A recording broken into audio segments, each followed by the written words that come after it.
So yun guys, kung mapansin nyo, si JJ po ay nag-assemble ng kanyang bisikleta.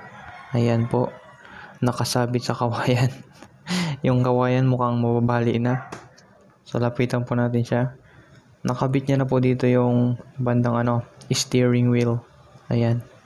Tapos ngayon, kinakabit niya na yung sa padyaka naman. Ayan po, minikanay condition ang kanyang bisikleta dahil pangarap niya magkaroon ng bisikleta. Sapat naman po ang kanyang tools para may assemble ng bisikleta dahil hindi po siya nagkulang sa diskarte. Ang ganda din ang kulay ng kanyang bisikleta, color white. Kung mapapansin nyo, para po siyang professional na mekaniko.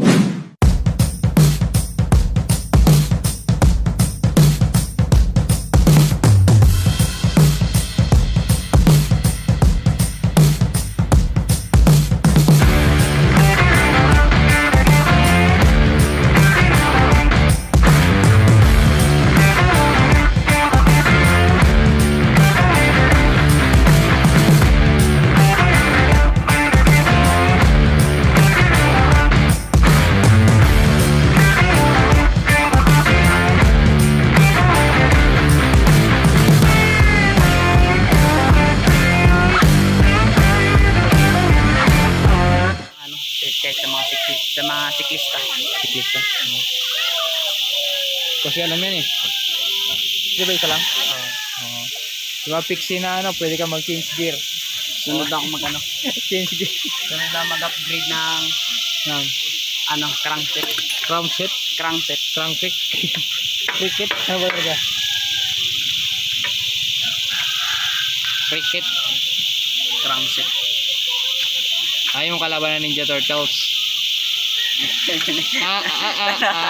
Crank. Dalawan. Pwede na yun. Ang akala ko pa naman, tinatawanan niya yung joke ko. Yun pala, may joke din siya. Kaya nag-overlaps lang yung joke ko sa joke niya. Sa akin, Yay! Ayun na po, tapos na po ang kanyang bisikletang new. Ito sa labas!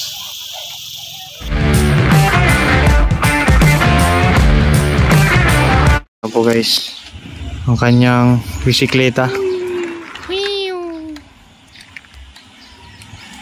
Balik ka, Jay!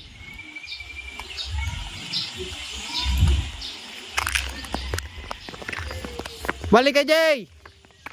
Ayan po guys, kung mapapansin nyo, ang tahimik ng paligid.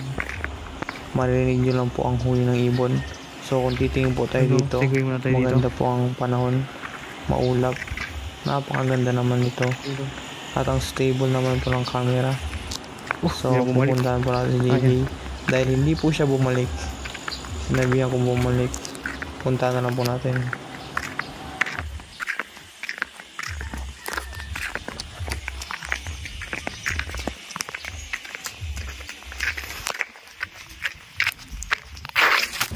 Fast lane when I pass in the street, bag of money in the passenger seat.